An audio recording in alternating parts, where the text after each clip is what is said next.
சென்னை வடபகுதியில் அமைஞ்சிருக்கு ராயபுரம் தொகுதி. தமிழக அரசியல்ல வரலாற்று முக்கியத்துவம் வாய்ந்த ஒரு அரசியல் மையமா நீண்ட காலமா இருந்துட்டு வருது.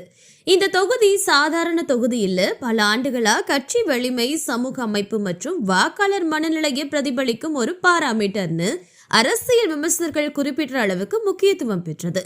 இந்த ராயபுரம் தொகுதியை நினைச்சாலே உடனே நினைவுக்கு வரக்கூடிய முக்கியமான அரசியல் நபர் முன்னாள் அமைச்சர் டி ஜெயக்குமார். அதிமுக கட்சியின் மூத்த தலைவராகவும் பல தசாப்தங்களா இந்த பகுதியில வலுவான ஆதரவு உருவாக்குனவராகவும் அவர் அறியப்படுறாரு. டி ஜெயக்குமார் அவர்கள் ராயபுரம் தொகுதியை பல முறை பிரதிநிதித்துவப்படுத்தினவர். 5 முறை எம்எல்ஏயா தேர்ந்தெடுக்கப்பட்ட அவர் மீன்வளத்துறை, நீதித்துறை போன்ற முக்கிய அமைச்சகங்களை தமிழக அரசுல வகித்த அனுபவம் பெற்றவர். அரசியல் அனுபவம், கட்சி மீது கட்டுப்பாடு மற்றும் தரைமட்டத்தில் உறுதியான அமைப்பு ஆகியவை அவரோட முக்கிய பலங்களா பார்க்கப்படுது. குறிப்பா ராயபுரம் போன்ற நகர்ப்புற மற்றும் தொழிலாளர் மீனவர் சமூகங்கள் அதிகம் வசிக்கும் பகுதியில அவர் பல ஆண்டுகளா உருவாக்கிய நேரடி தொடர்பு அரசியல் அவருக்கு தனி அடையாளத்தை உருவாக்கியிருக்கு. ஆனா 2026 தேர்தலை முன்னிட்டு ராயபுரம் தொகுதியோட அரசியல் நிலைமையில ஒரு பெரிய மாற்றம் ஏற்பட்டிருக்கு. ஒரு காலத்துல அதிமுகவோட பாதுகாப்பான தொகுதி என கருதப்பட்ட இந்த இடம் தற்போது கடுமையான போட்டி நிலைக்கு மாறியிருக்கு.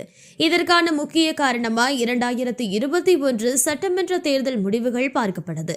அந்த தேர்தலில் திமுக சார்பில் போட்டியிட்ட ஜுபைர்கான் வெற்றி பெற்றது இந்த தொகுதியோட பாரம்பரிய அரசியல் சமநிலையை மாற்றியமைச்சது. அதிமுகவோட நீண்டகால ஆதிக்கத்தை உடைத்து திமுக இந்த தொகுதியில காலடி எடுத்து வச்சது. எதிர்கால தேர்தல்களில் போட்டி அதிகரிக்க போகுது என்ற சிக்னலை வழங்கியிருக்கு. தற்போது 2026 தேர்தலை முன்னிட்டு நிலைமை இன்னும் சிக்கலாக இருக்கு.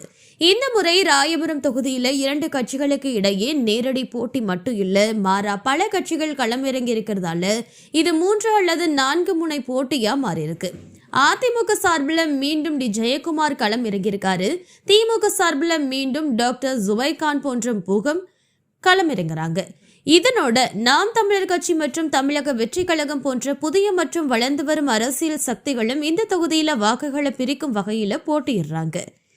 இந்த பலமுறை போட்டியில தேர்தல் முடிவுகளை கணிக்க முடியாத ஒரு சூழ்நிலை உருவாகியிருக்கு.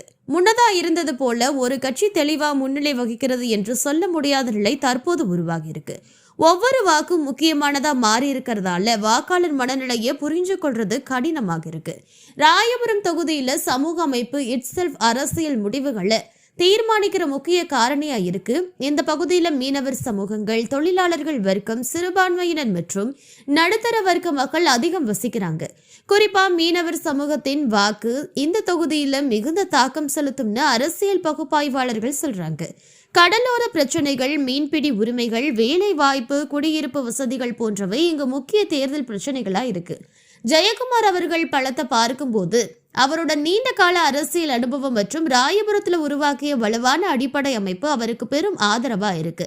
பழைய வாக்காளர் வங்கி, கட்சி நிர்வாகத்தின் மீது இருக்கும் கட்டுப்பாடு மற்றும் தனிப்பட்ட அணுகுமுறை ஆகியவை இவரை இன்னும் போட்டியில வலுவா வச்சிருக்கு.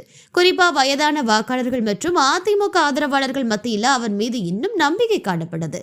ஆனா சவால்களும் குறையல. திமுக தற்போது தமிழகத்துல ஆட்சி நடத்திட்டு வரதால ஆட்சியோட பலம், திட்டங்கள் மற்றும் நிர்வாகத்தின் தாக்கம் இந்த தொகுதியிலும் பிரதிபலிக்குது. புதிய வாக்காளர்கள், குறிப்பா இளைஞர்கள் மாற்றத்தை விரும்புறாங்களா என்ற கேள்வியும் முக்கியமாகுது. சமூக ஊடகங்கள் மற்றும் டிஜிட்டல் பிரச்சாரம் இளைஞர்களுடைய மனநிலையை மாற்றுறதுல முக்கிய பங்கு வகிக்குது. மேலும் பல கட்சிகள் போட்டியிடுறதால வாக்குப்பிரிவு ஒரு முக்கிய காரணியா மாறி இருக்கு. நாம் தமிழர் கட்சி மற்றும் டிவிகே போன்ற கட்சிகள் பெறும் வாக்குகள் முக்கிய 2 கட்சிகளோட வெற்றி வாய்ப்பை நேரடியா பாதிக்கக்கூடும். இது இறுதி முடிவை இன்னும் சிக்கலாக்குது. ராயபுரம் தொகுதியில தற்போதைய நிலைமை ஹை டென்ஷன் கான்ஸ்டிட்யூன்சி என சொல்லக்கூடிய அளவுக்கு இருக்கு. தேர்தல் சூடு நாளுக்கு நாள் அதிகரிச்சுட்டு வருது. தரைமட்டத்தில் பிரச்சாரம் தீவிரமா நடைபெறுது. வீடு வீடா சென்று வாக்காளர்களை சந்திக்கும் முயற்சிகள், சமூக அடிப்படையிலான கூட்டங்கள் மற்றும் பிரச்சார கூட்டங்கள் அதிகரிச்சுட்டு வருது. இந்த சூழ்நிலையில யார் வெற்றி பெறுவாங்க என்று துல்லியமா கணிக்க முடியாத நிலை இருக்கு. டி ஜெயக்குமார் அவர்கள் தனது அனுபவம் மற்றும் பழைய ஆதரவை பயன்படுத்தி மீண்டும் வெற்றி பெற முயற்சிக்கிறார். மறுபுறம் திமுக தன்னோட தற்போதைய ஆட்சியோட பலத்தை மற்றும் புதிய வாக்காளர்களுடைய ஆதரவை பயன்படுத்தி இந்த தொகுதியை தக்க வச்சுக்க முயலுது. முடிவா பார்க்கும்போது ராயபுரம் தொகுதி தற்போது ஒரு சாதாரண தேர்தல் தொகுதி இல்ல. இது தமிழக அரசியலோட எதிர்கால திசையை காட்டக்கூடிய முக்கியமான போர்க்களமா மாறியிருக்கு. இந்த தொகுதியில வரும் முடிவுகள் நகர்ப்புற வாக்காளர்களுடைய மனநிலையை பிரதிபலிக்கும் ஒரு முக்கிய சுட்டுக்காட்டா இருக்கும். ஜெயக்குமார் போன்ற அனுபவமிக்க தலைவரோட அரசியல் எதிர்காலமும் புதிய தலைமுறையோட அரசியல் விருப்பங்களும் நேருக்கு நேர் மோதும் இடமா ராயபுரம் உருவாகியிருக்கு. ஆகையால 2026 தேர்தலில் ராயபுரம் தொகுதி மீது அனைத்து அரசியல் கட்சிகளும் விமர்சகர்களும் மற்றும் பொதுமக்களும் மிகுந்த கவனம் செலுத்திட்டு வராங்க. இந்த தேர்தல் முடிவு ஒரே ஒரு தொகுதியோட வெற்றி தோல்வி மட்டும் இல்ல, தமிழக அரசியல்ல ஒரு புதிய மாற்றத்தின் ஆரம்பமா அமையக்கூடும். சென்னை வடபகுதியில் அமைஞ்சிருக்க ராயபுரம் தொகுதி தமிழக அரசியல்ல வரலாற்று முக்கியத்துவம் வாய்ந்த ஒரு அரசியல் மையமா நீண்ட காலமா இருக்கு. இந்த தொகுதி சாதாரண தொகுதி இல்ல, பல ஆண்டுகளா கட்சி வலிமை, சமூக அமைப்பு மற்றும் வாக்காளர் மனநிலையை பிரதிபலிக்கும் ஒரு பாராமீட்டர் அரசியல்னு விமர்சகர்கள் குறிப்பிடும் அளவுக்கு முக்கியத்துவம் பெற்றிருக்கு. இந்த ராயபுரம் தொகுதியை நினைச்சாலே உடனே நினைவுக்கு வரக்கூடிய முக்கியமான அரசியல் நபர்னா முன்னாள் அமைச்சர் ஜெயக்குமார். முன்னாள் கட்சியின் மூத்த தலைவராகவும் பல தசாப்தங்களா இந்த பகுதியில வலுவான ஆதரவு உருவாக்குனவராகவும் அவர் அறியப்படுறாரு. அரசியல் சூழ்நிலையை மேலும் ஆழமா புரிஞ்சுக்க வேணும்னா கடந்த கால தேர்தல் புள்ளி விவரங்கள் மற்றும் வாக்காளர் மாற்றங்களை கவனிக்க வேண்டியது அவசியமாகுது. ராயபுரம் தொகுதியில கடந்த 20 ஆண்டுகள்ல நடந்த தேர்தல்களை பார்க்கும்போது அதிமுக மற்றும் திமுக ஆகிய இரண்டு கட்சிகளும் மாறி மாறி வெற்றி பெற்றாலும் ஒரு காலகட்டத்தில் அதிமுகவோட ஆதிக்கம் தெளிவா இருந்துச்சு. அந்த ஆதிக்கத்தை உருவாக்கிய முக்கிய காரணிகள்ல ஒருவர் ஜெயக்குமார் என்பதுல சந்தேகமே இல்லை. ஆனா சமீப காலங்கள்ல நகர்ப்புற வளர்ச்சி, குடியிருப்பு மாற்றங்கள், புதிய குடியேற்ற மக்கள் வரவு ஆகியவை வாக்காளர் அமைப்புல மாற்றத்தை ஏற்படுத்தியிருக்கு. பழைய குடியிருப்புகள் இடிக்கப்பட்டு புதிய அபார்ட்மெண்ட்கள் உருவாகியிருக்கு. இதனால புதிய வாக்காளர்கள் அதிகரிச்சிருக்காங்க. இந்த புதிய வாக்காளர்கள் பாரம்பரிய கட்சி விசுவாசத்தை விட செயல்திறன் மற்றும் வளர்ச்சி அடிப்படையில் வாக்களிக்க முனைகிறாங்க. மேலும் ராயபுரம் பகுதியில் அடிப்படை பிரச்சனைகள் இன்னும் முழுமையா தீர்க்கப்படலை என்பது தேர்தலில் முக்கிய பாதிப்பை ஏற்படுத்துது. குடிநீர் பிரச்சனை, சாலை வசதி, கழிவு மேலாண்மை மற்றும் கடலோர பாதுகாப்பு போன்ற பிரச்சனைகள் மக்கள் மத்தியில தொடர்ந்து பேசப்படுது. இந்த பிரச்சனைகளை யார் சிறப்பா அட்ரஸ் செய்யறாங்க என்பது வாக்காளர்களுடைய முடிவில் முக்கிய பங்காற்றும். இதே நேரத்தில் சமூக ஊடகங்களோட தாக்கம் இந்த தேர்தலில் அதிகம் காணப்படுது. Facebook, YouTube, WhatsApp போன்ற தளங்கள் மூலமா பிரச்சாரம் வேகமா பரவிட்டு வருது. இளைஞர்கள் அரசியல் விவாதங்கள்ல அதிகமா ஈடுபட்டு வராங்க. இது பாரம்பரிய பிரச்சார முறைகளை மாற்றும் வகையில இருக்கு. ஜெயக்குமார் அவர்களும் இந்த மாற்றத்தை புரிஞ்சுட்டு தன்னோட பிரச்சாரத்துல டிஜிட்டல் தளங்களையும் பயன்படுத்த ஆரம்பிச்சிருக்காரு. அதே போல திமுகவும் சமூக ஊடகங்கள்ல வலுவான பிரச்சாரத்தை முன்னெடுத்துட்டு வருது. இந்த ஆன்லைன் விசஸ் கிரவுண்ட் கேம்பிங் போட்டியில ஒரு தேர்தலில் ஒரு முக்கிய அம்சமா மாறி இருக்கு. மேலும் கூட்டணி அரசியல்ல இந்த தொகுதியில என்ன வகையில செயல்படும் என்பது கவனிக்கப்பட வேண்டிய அம்சம். கட்சிகளிடையே ஏற்படும் கூட்டணிகள் வாக்கு மாற்றத்தை ஏற்படுத்தும். குறிப்பா சிறிய கட்சிகளோட ஆதரவு இறுதி முடிவை தீர்மானிக்க கூடும். இப்போ ஒரு முக்கியமான கேள்வி, ஜெயக்குமார் மீண்டும் வெற்றி பெற முடியுமா?